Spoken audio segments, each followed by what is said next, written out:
All right, welcome drawing students.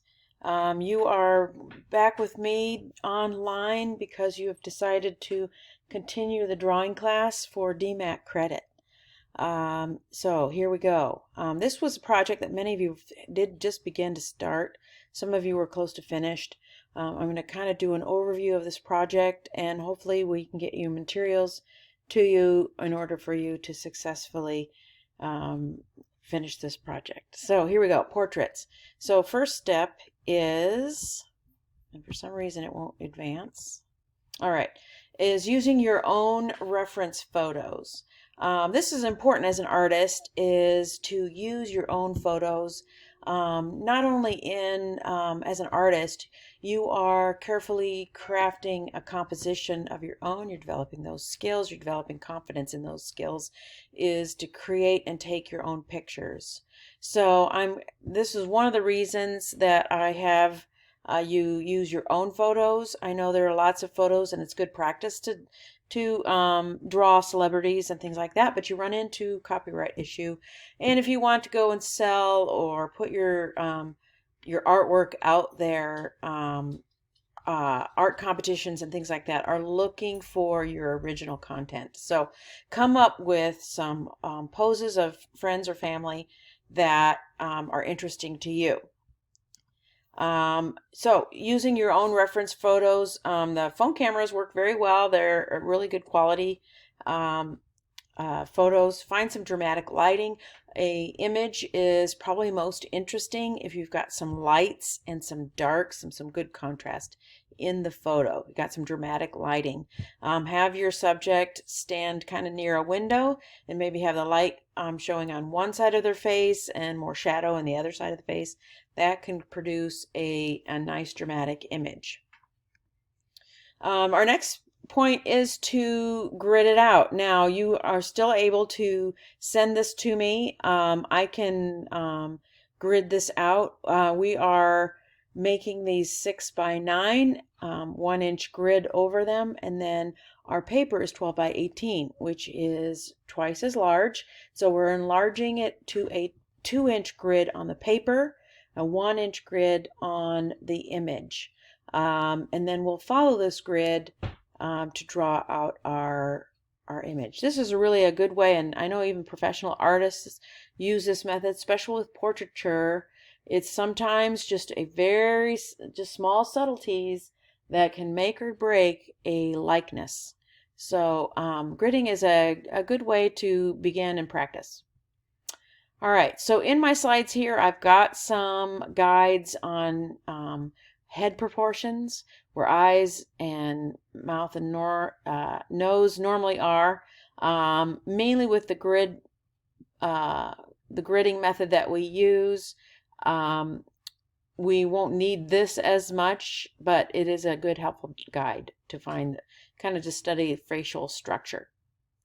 Okay, so the gridding, and I have in Classroom my demo video here, and to kind of outlines how we go about drawing it, some helpful tips on noses and eyes and things like that. So be sure to peruse that again if you need to.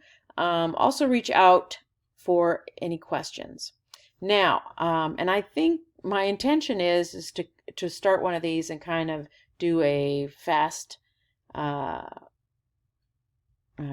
time-lapse film of me drawing it. So, but as you can see here, I'm going to have the same amount of blocks at the top as in my large picture. It'll be 6 blocks, in this case 6 2-inch blocks, and here it will be 6 1-inch blocks, and by 9, and so they should be the same.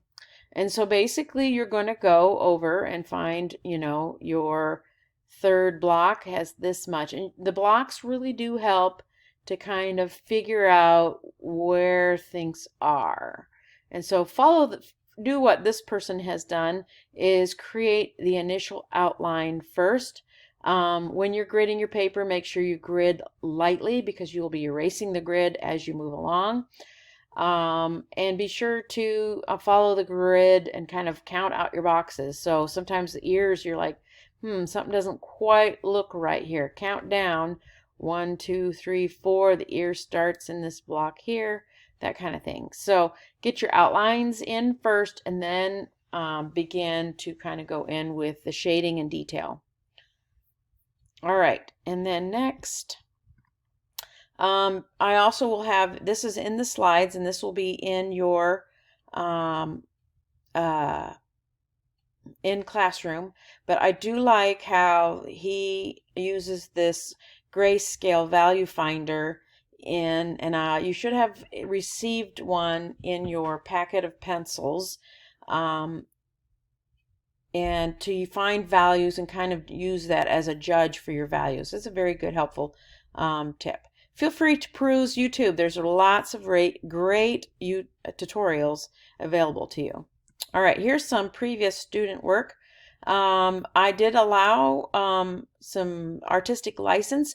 If you want to do something different for the background, like colored pencil or watercolor or something like that, you're welcome to do that. I've had various variations of student work and its outcomes. So some really nice student examples here in classroom. Some creative variations. So be thinking about that. You don't necessarily have to draw everything in the background that is available in the background. You might be creative and do something a little bit different. So this is our portrait drawing. If you have any questions, be sure to email me. I will be actually putting together a frequently asked questions slideshow to kind of talk about our online learning. So be sure to look for that. We'll talk to you soon.